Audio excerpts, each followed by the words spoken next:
Hi, I'm Sean Casey, and this is Measure for Measure, the public access program where we speak to up-and-coming songwriters about their process and kind of about where they came from, but more about where they're going and where their music is taking them. Today I have a good friend of mine and an up-and-coming songwriter who's been playing all over the state and has his sights set for broader expanses than that even.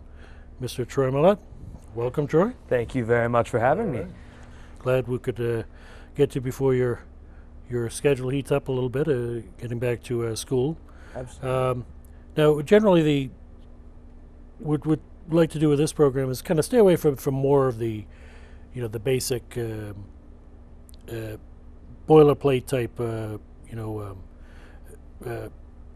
information about your background and that type of thing, and just give a little bit of thumbnail sketch of that. But primarily we're talking about what inspires you and that type of thing.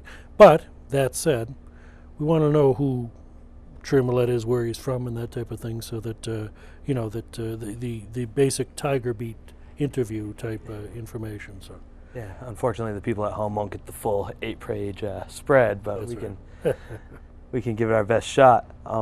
I grew up in Fairfax, Vermont, and I started playing guitar when I was about 15 years old, mostly because I didn't want to take an art class in high school. I couldn't stand to see another D on a report card for a shameful stick figure.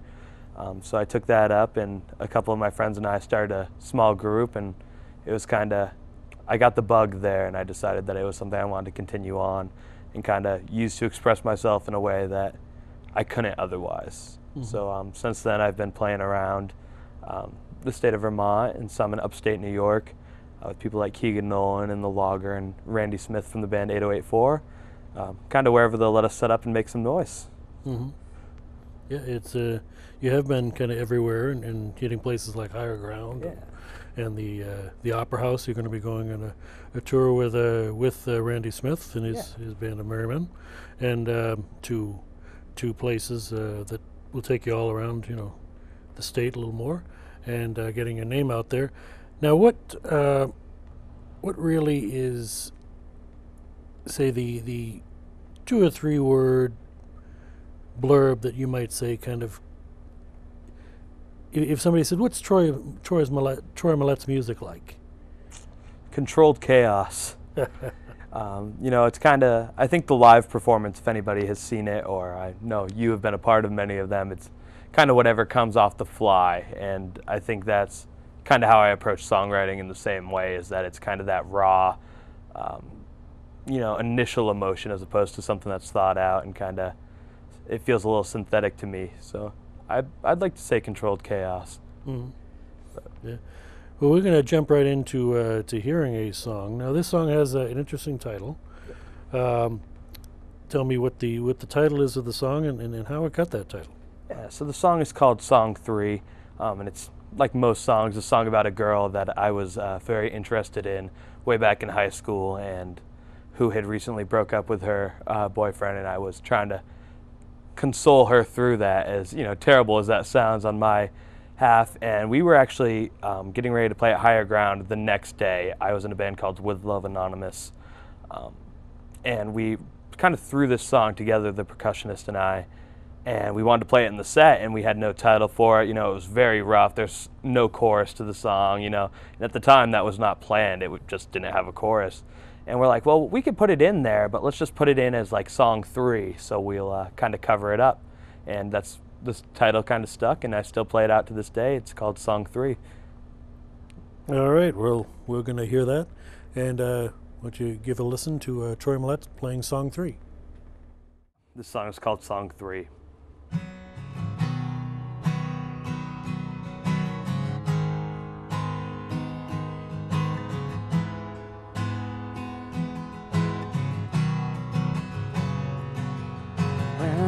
Like yours were meant to cry, mine so pure to question why the things we do become the things we are. Now staring at the mess you made, know that we all make mistakes, but you just can't forgive yourself for yours. You're terrified of giving up to live a life without his love. But he's moved on, at least that's how it seems. Now the little things that make you mad suddenly don't seem so bad. There's so much more to you that he won't see. Like you're the bravest girl I've ever seen.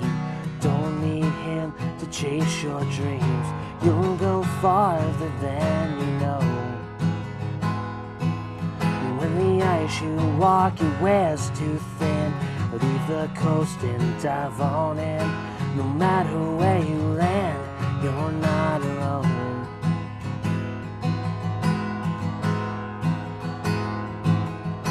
Another leaver's lullaby, another lonely Friday night. But somehow you thought you had got it right. And you swear that you don't stand a chance. Sell short your experience. Losing him is losing your whole life. Just chase daydreams of Broadway. Put your name in the marquee. Spend summer nights in subway cars, making history. And if the city lights they burn too dim, leave to find yourself again. Selflessness has never been your friend.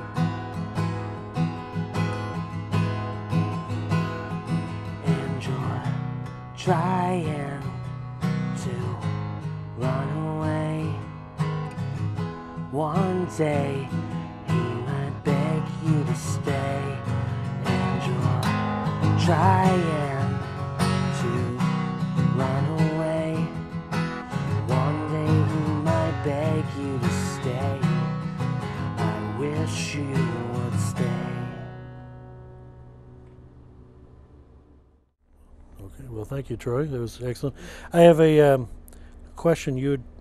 One of your lines in that song was, "We become who we are by what we do." The things we do become the things we are. Yeah.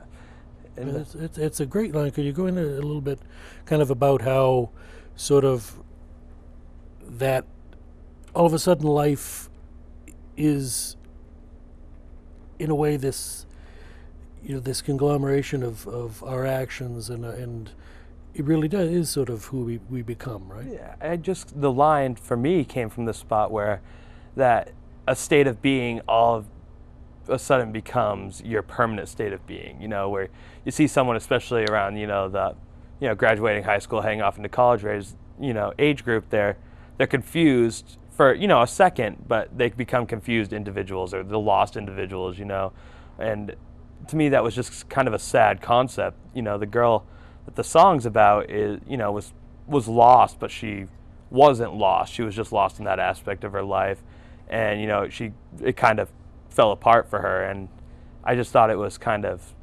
interesting how that she was not just lost this way, but now lost as a person by everybody's standards, and the people whisper behind her back or whatever.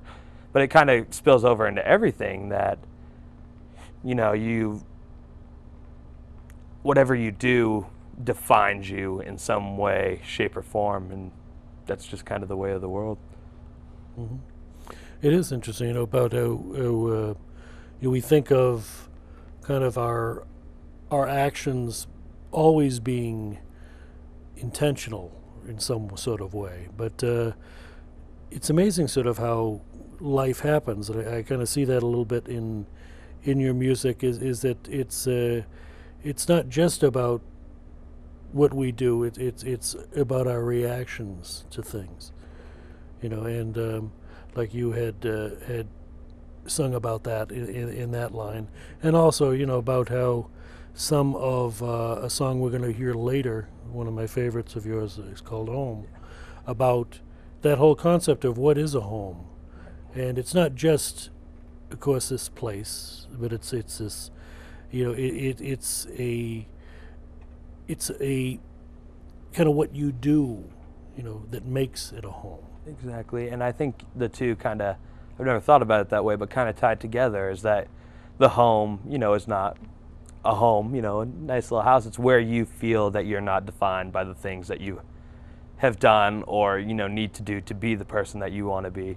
It's where you're the most comfortable, and I think that's something that song 3 is kind of, they're good ends of the spectrum, because home is about achieving that, and song 3 is almost about feeling like that place doesn't exist, that you're always going to be kind of lost in this void and, kind of screaming out and reaching out a hand and hoping someone pulls you up. And Yeah.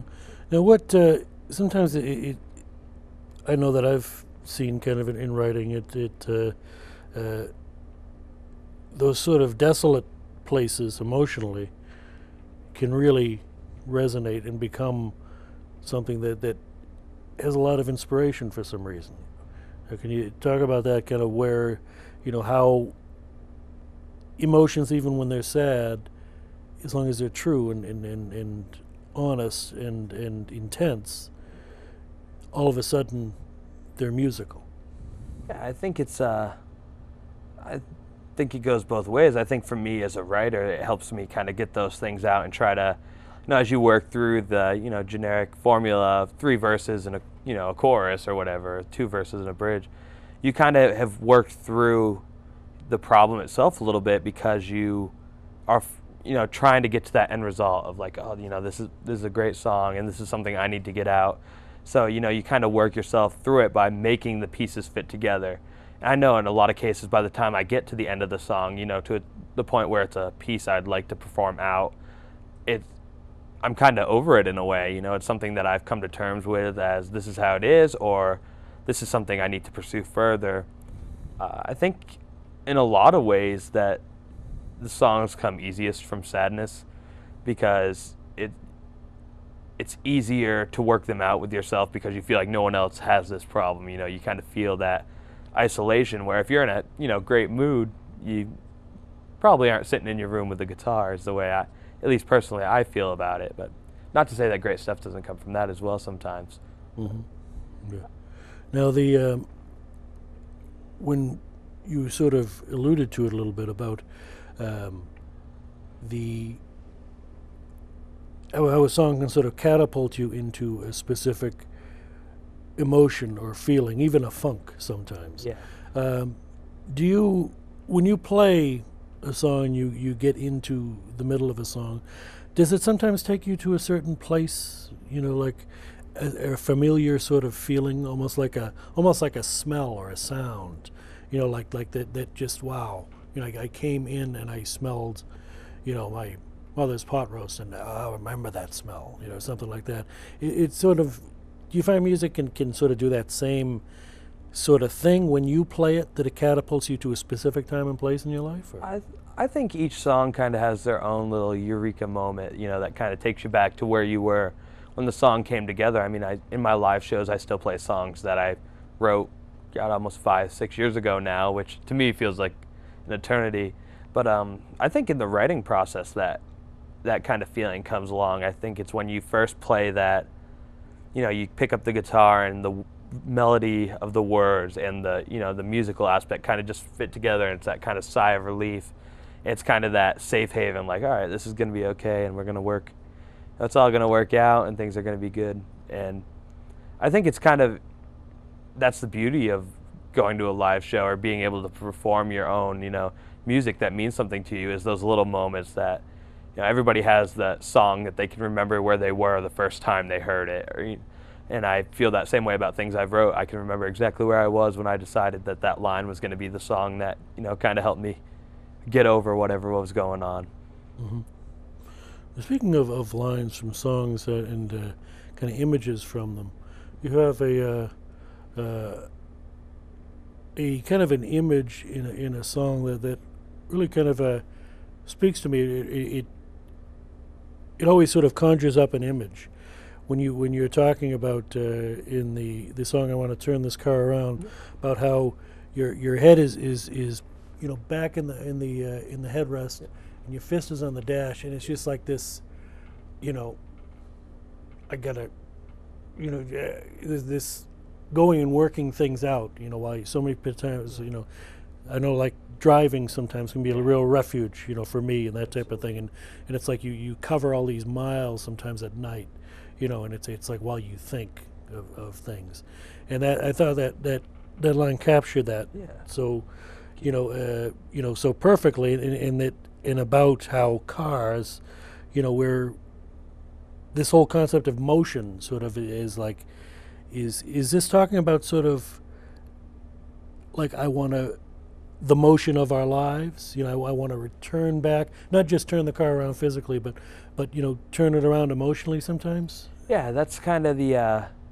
I feel the same way about driving. I read a lot of lines in the car, you know, and you get that line that you just need to run home and figure something out to. But that song actually came from a real story, driving home from a close friend's house. And, you know, you're kind of sitting there, as you said, you know, that's my favorite line in the song, with my fist pressed to the dash, my head pressed to the backrest.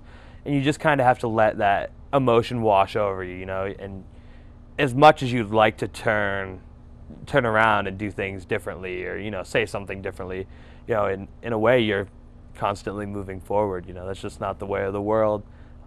Things don't disappear and you can't travel back in time. So I think that kind of accidentally, I would say, the song captured that emotion without me realizing that it captured that emotion that I was going for when I initially wrote it. I think that the crazy thing about driving is sometimes you feel like you're the only one who's ever seen that, you know, stretch of dirt road or whatever that you happen to be driving down. And, you know, for that second in time alone, you know, with the headlights on, you are the only one who's ever experienced that second there in that same way. I think that's kind of a cool concept and kind of a therapeutic concept. So I think there's a lot of, you can pull a lot of things from that song that weren't necessarily there when it was being written, but that kind of formed the rest of the song. The chorus was something I wrote months before I finished the verses, and it was literally, I want to turn around and go back and see you and make this right. But by the time I came around to finishing it, it was a completely different scenario. You know, she was in a different place, I was in a different place. And it was more about, wish I could have gone back and done things differently, but we're heading full steam ahead. Mm-hmm. So let's listen to Troy do I Want to Turn This Car Around. This song is called Turn This Car Around.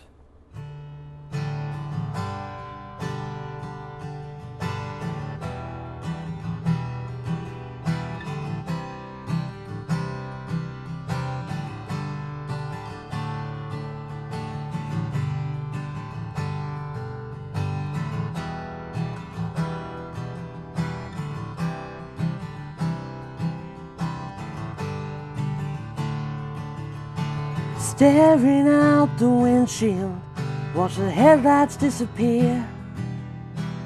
Faded like the memory, standing in my rearview mirror. I just want to feel whole again, no waking in my chest. I close my eyes to sympathize, it still don't make sense. With my head pressed to the backrest, with my fist pressed to the dash. At every county line I cross, dream of turning back. And I wonder if you think of me, late nights of moving slow. Aerosmith on the airwaves, though it sang to every note. Hope you know, do you know, I like to turn this car around, race back to your house, shine my headlights through your window, watch you come running out.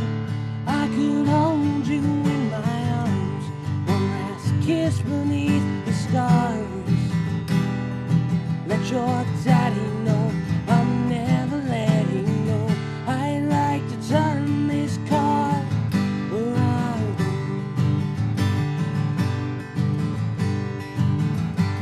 I can't stand the silence, but the radio is worse. So I just fake a smile, try to cover up the hurt. Then the mile marks remind me of the way we used to be.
turn this car around. I'd like to turn this car around.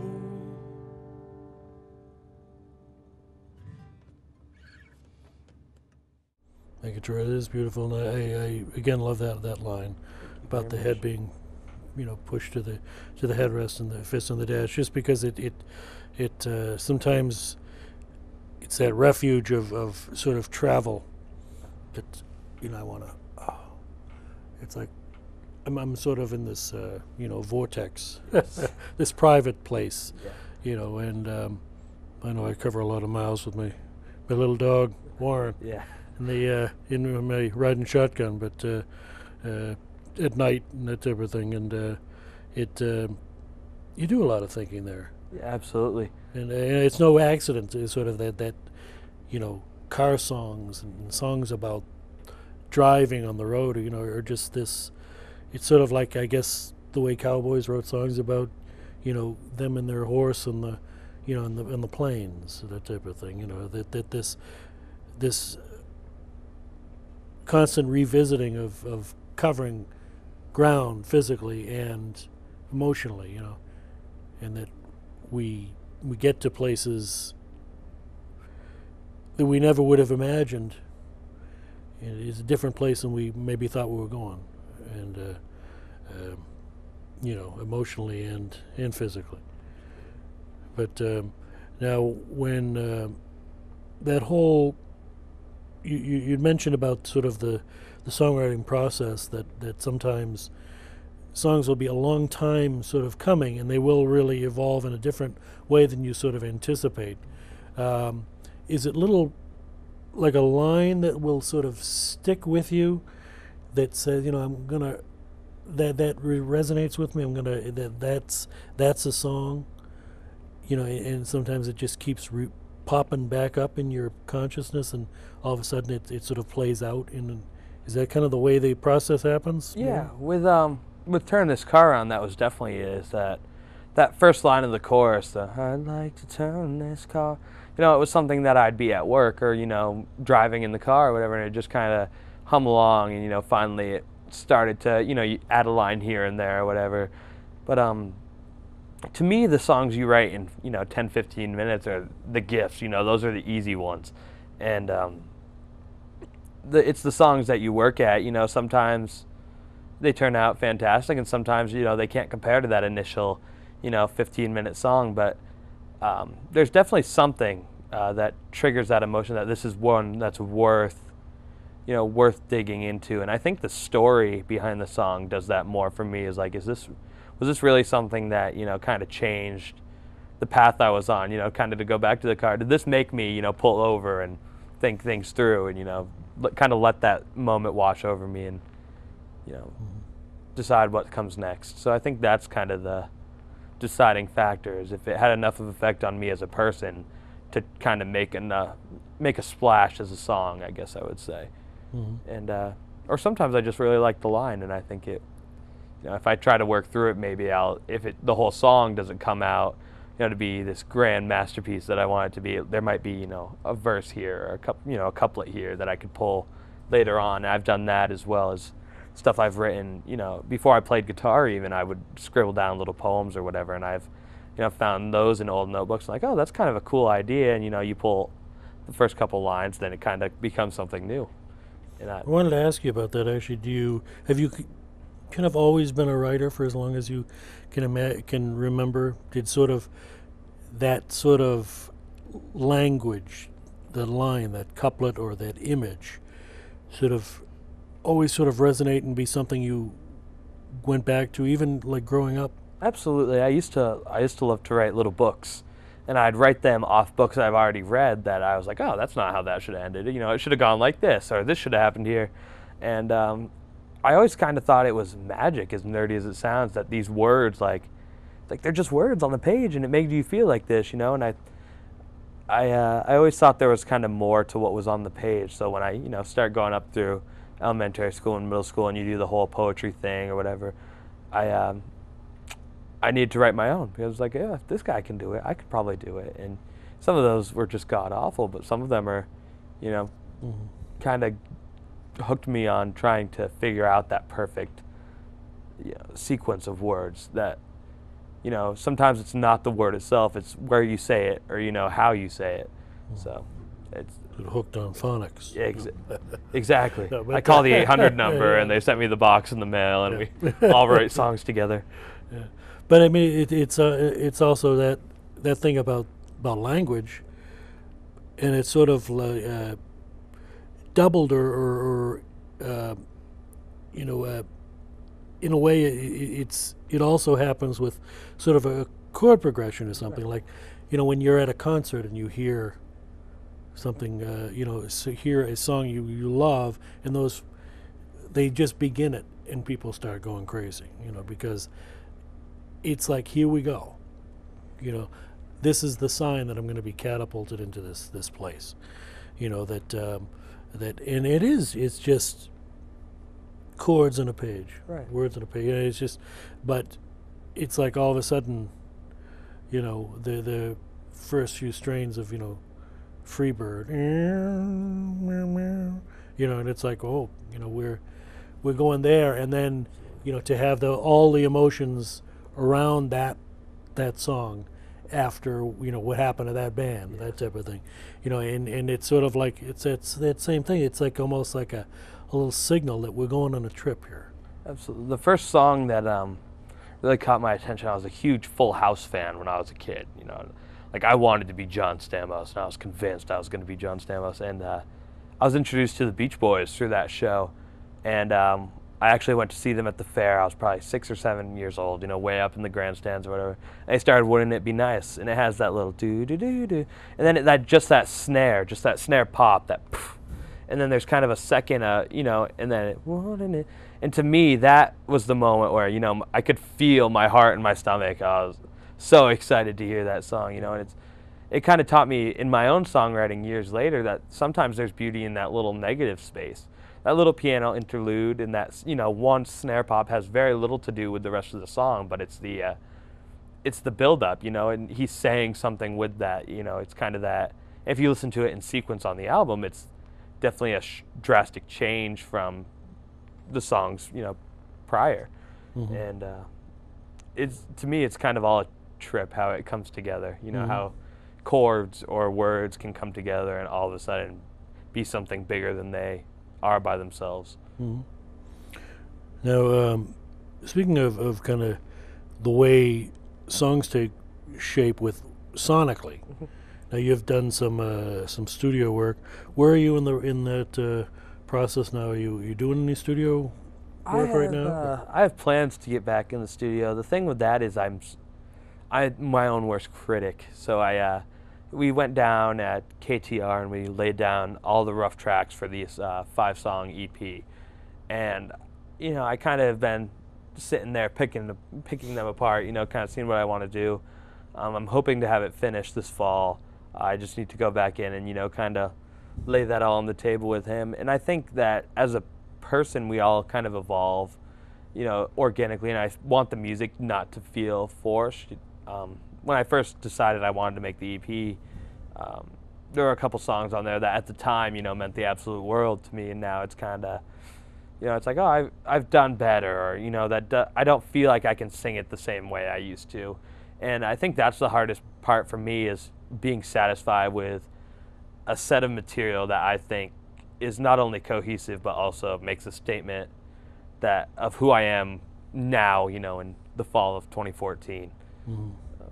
But you hit on an interesting point there about how songs and so they capture something sort of eternal, in our sort of our feeling, but they also capture a sort of a specific place, and the recording process can take a long time, and things do evolve. Your concept of what a song means to you, even, or and all of a sudden, a song that would be completely new to people, or somebody just listening to the album, is a song that you've done a lot of times, and you wrote 3 or 4 years ago in a very different place. Exactly. And do you think it's sort of okay to sort of, though, capture a sort of a, a picture of kind of where is it okay to have sort of a snapshot, that 30 years later, it's I remember this song, and will it still take me to that place? I think that the interesting thing about, in my opinion, a truly great song is that it's so up for interpretation. You can hear something and have it mean something totally different to you. I know Freebird, a lot of people use that as graduation songs or wedding songs even, interesting, very smoke-filled weddings. But that song has nothing to do with the passing of Dwayne Allman to them, or it's something that they've taken, something that's already been created, and made it a part of them, kind of. I think that's where the kind of nostalgic aspect of an older song kind of kicks in.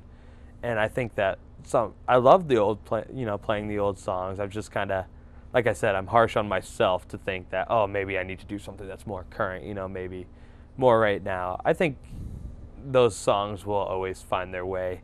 They're going to find their way onto that EP for sure. There's some that I just, meant so much at the time and that I've loved so much for all these years, all 4 of them, 5 of them. But that will definitely make it on there. And it also changes how I play them, like you're saying, that you kind of evolve because the process is so long. And a song like Home, that at the time was a love song, and now is kind of a song about trying to find a place where you're comfortable, whether it's with a person, whether it's a specific place, whether it's doing something specific. It's not necessarily that teenage love song to me anymore. And I think that's the interesting thing, and what I'm kind of most excited to see when the EP is finished, of where these songs ended up. Mm-hmm. Well, again, you're coming back to that, like that you are my home. Again, that it's not a building or a place. It's relationships, and it's a state of being, and it's all of this emotional place. Yeah. Not just a physical place. Yeah, it's kind of anything that makes you feel comfortable, I guess is how I would describe it. Any place that you can sit down and be completely comfortable in your own skin and wholeheartedly enjoy the conversations you're having, the things you're doing. That's home to me. And that's a very, when the song was written, it was a very specific, home is with you, this person, this relationship. And now, since that is no longer where I am, it's kind of, home is, sitting, talking to my friends by a campfire. Home is, driving down those lonely roads, listening to the radio as loud as it goes. It's all the things that make you who you are. Mm-hmm. And I hope that people get that out of the song when they hear it. Yeah. I just wanted to ask, before we blast into that song, I wanted to ask you about your tattoo here. Yeah, my tattoo is actually a Third Eye Blind quote. It says, "Life is not to fear, life is to enjoy."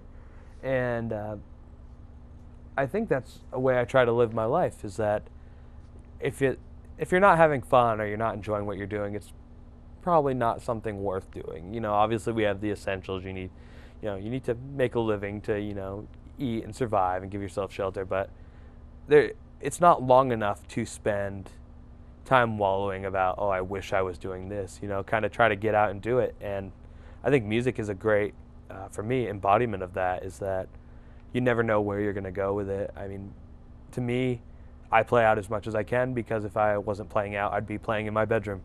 So, I love sharing these stories with people, and I love the feedback that I get from them.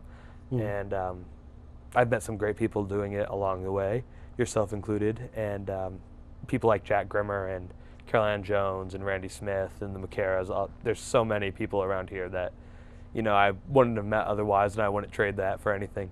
Mm-hmm. So I'm just kind of making the best of it, rolling with it, and hoping that it continues to move forward. Yeah, and so coming up, you have a lot of fall shows, kind of getting a lot more opportunities to play down your student at St. Mike's, and the whole Burlington scene. Kind of, summer's more kind of festivals, a lot of outdoor opportunities, and the winter is sort of becoming. You have kind of a mini tour with the Randy Smith and his group, and all of a sudden playing in a lot of places like that. I think it's interesting because like a busy fall. I hope it will be a busy fall. I just finished a mini tour with a Essex singer-songwriter named Bethany Connor, and she is amazing. And since when I first started playing, I was opening for Keegan Nolan on her Young Gun shows, and I was freaking out because she was like, "Oh, you get to play for 15 minutes," and I was like, "I don't even know 15 minutes worth of songs," Or now they're like, "Oh, 45-minute slots." Like I only get to play for 45 minutes, but those were more kind of outdoorsy. We did Jig in the Valley, we did the grand opening of the St. Albans Rec, whatever things like that. Where in the winter, and I still love those places, I go back and play them, as often as I'm allowed, whenever they invite me. I think it's interesting to move into those places like the Enosburg Opera House, which is a place that has so much history in itself that I've never really even explored as a place to play, acoustic music. And Hyde Park, the same thing, is this beautiful space that I'm glad is being utilized in some way, shape, or form. I hope it continues to be a busy fall. I hope things keep piling up. And of course, there's such great, places to play right here in St. Albans, or Colchester even. There's great little towns that have great little venues. If people will go out and support local music. That's right. It is important, folks. And that's where are we? Here. No, actually, well, whichever camera is on me, I want you to know that we need you to support local music, and this is what songwriters are. We're doing it anyway. We're going to be in our bedrooms writing these songs, but it's kind of about that interplay. So that's my little public service announcement. That it's Troy singing about home and what that means to you. It's not just here's a story that happened to me 3 years ago or something like that. It's all about how that resonates with you. And so we're going to actually finish up the show with a great song, kind of the one that really had me notice. Troy, first of all, I think I heard you. It your first performance that I had heard, but it was like this really, reached me in that whole concept of it. That it's about a place, but it's also about a moment in time. It's about a bunch of people, and it's about who we are at any given moment, and that's what home becomes. It's a great tune. Thank you very much. And I want to thank Troy for being here, and he's going to play us out with Home. Thank you, sir. Very much. All right. This song is called Home.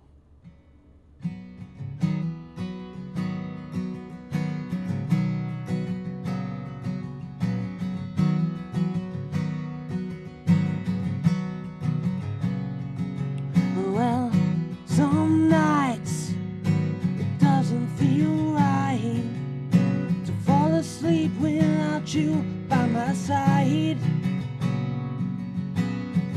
And all day I hang off what you say, waiting for the chance to live our life. Well, I've never needed someone like I need you now. I fall apart like you don't believe it somehow. I've waited all my life, bound to find out it's getting late, and I can't stay here alone. You are my all, all. You are my all, all. I lie awake, but it's obvious to see they can push you to the